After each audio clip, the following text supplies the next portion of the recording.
1,00,000 మంది శివభక్తులతో కలిసి మహారుద్రాక్ష పూజలో పాల్గొనండి. వెంటనే కాల్ చేసి మీ పేరును నమోదు చేసుకోండి.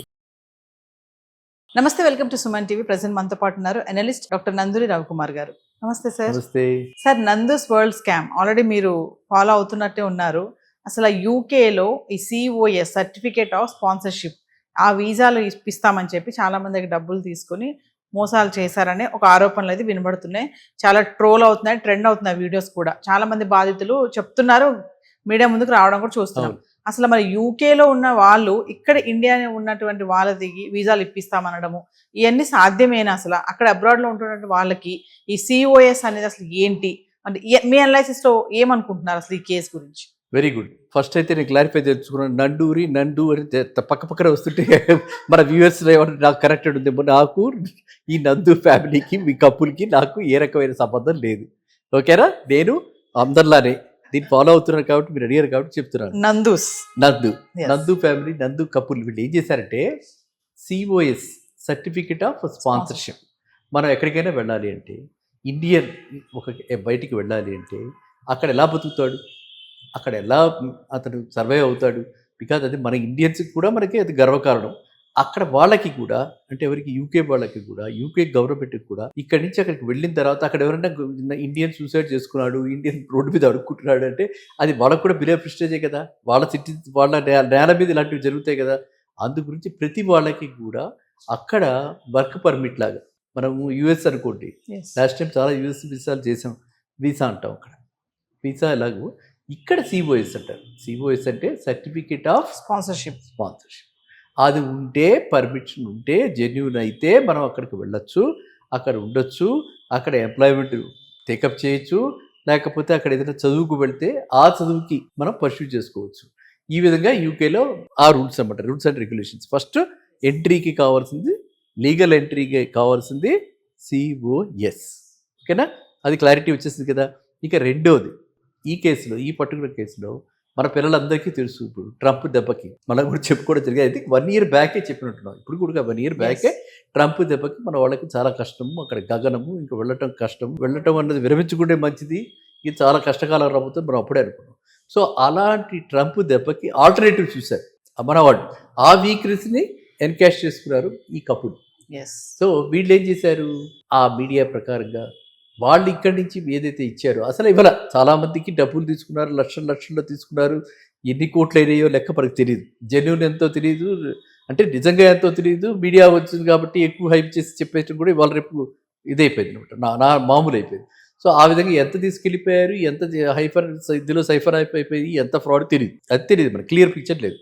ఎట్ ది సేమ్ టైం వీళ్ళు ఏం చేశారు, ఈ డబ్బులు తీసుకున్న వాళ్ళకి కనీసం రెస్పాన్స్ ఇవ్వాలి కదా.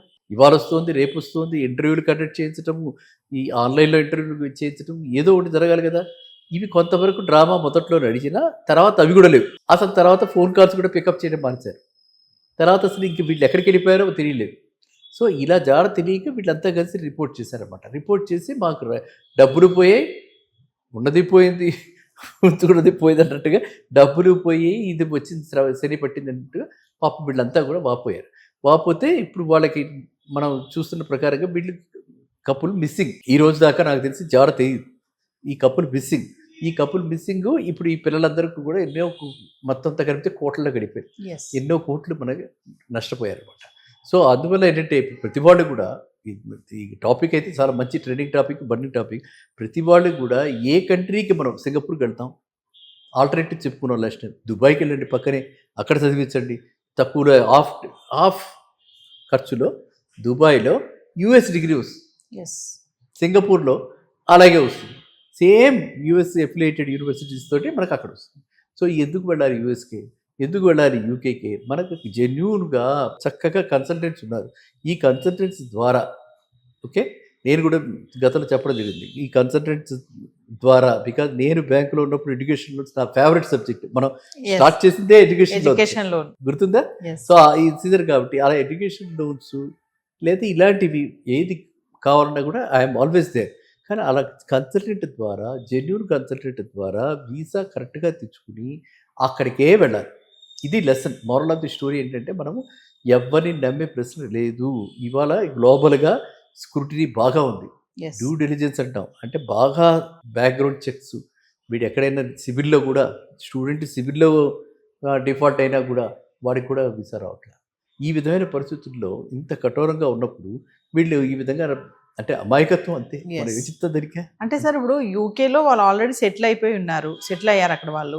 మరి వాళ్ళు ఈ సిఓఎస్ అనేది, సర్టిఫికేట్ ఆఫ్ స్పాన్సర్షిప్ అనేది ఎట్లా వాళ్ళు ఎలా చేద్దాం అనుకున్నారు? అంటే వాళ్ళకి రైట్స్ ఎట్లా వచ్చినాయి? యూకేలో ఆల్రెడీ సెటిల్ అయిపోయిన ఇండియన్స్ ఎవరైతే ఉన్నారో, అంటే ఒక ఫ్యామిలీకి ఒక్కొక్కళ్ళు కావాలి కదా. నాకు ఎవరో ఇంట్లో పని వాళ్ళు కావాలి, నాకు లేకపోతే ఏదో బిజినెస్ రన్ చేస్తున్నాను, ఒక రిసెప్షనిస్ట్ కావాలి, లేకపోతే ఒక అకౌంటెంట్ కావాలి, ఇలా ఎవరికైనా కూడా మన బ్యాంక్ బ్యాలెన్స్ చూపించి సర్టిఫికేట్ ఆఫ్ స్పాన్సర్షిప్ ఇవ్వచ్చు. అవును. అర్థమైందా? సో మన ఇండియన్స్ని ఆ విధంగా చూపించి వీళ్ళంతా ఉన్నారు, ఈ వీళ్ళు బలానా ఆయన మీకు ఇస్తాడు, బలానా ఆయన వాళ్ళకి ఇస్తాడు అని, అలా వీళ్ళకి అవసరం ఉంది వాళ్ళకి అవసరం ఉంది అని చెప్పి వీళ్ళందరినీ కూడా సెమీ స్కిల్డ్ జాబ్స్, మోస్ట్లీ ఇవన్నీ సెమీ స్కిల్డ్, ఏదో సాఫ్ట్వేర్ ఇంజనీర్స్, తర్వాత చిన్న చిన్న ఉద్యోగాలు. సైంటిస్టులు, ఆ పెద్ద పెద్దవి కాదు, లో ఎండ్లో జాబ్స్. అప్పుడే బీటెక్ కంప్లీట్ చేస్తుంటాడు, అప్పుడే ఎంటెక్ చేస్తుంటాడు. వాడికి ఎవరికైనా సరే ఆశే కదా. యూకే పౌండ్ స్టెర్లింగ్ కూడా పౌండ్స్ కూడా చాలా కాస్ట్లీగా ఉన్నాయి కదా.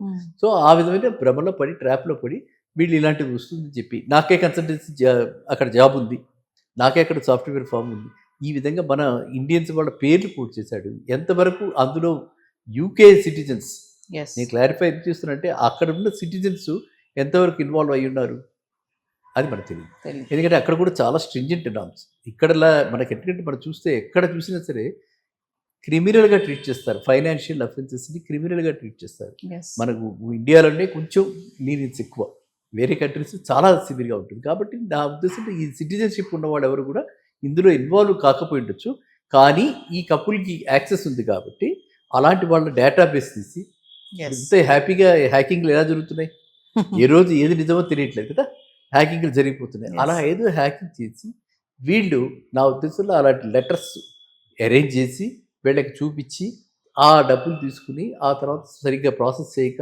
కొంతమంది ఇంకా నేను లేటెస్ట్గా విన్న ప్రకారం కొంతమంది అక్కడికి వెళితే ఇది ఫేక్ Right. సిఓఎస్ అని కూడా Yes. కొన్ని కేసులు అలా కూడా రావటం జరిగింది. కాబట్టి ఇది మొత్తం చూస్తే, ఈ ఉదంతం అంతా చూస్తే కూడా ఇట్ ఈజ్ జస్ట్ మనందరినీ కూడా ఆకర్షితులను చేసి, భ్రమకి గురి చేసి ఒక fraud. Thank you, sir. Thank you.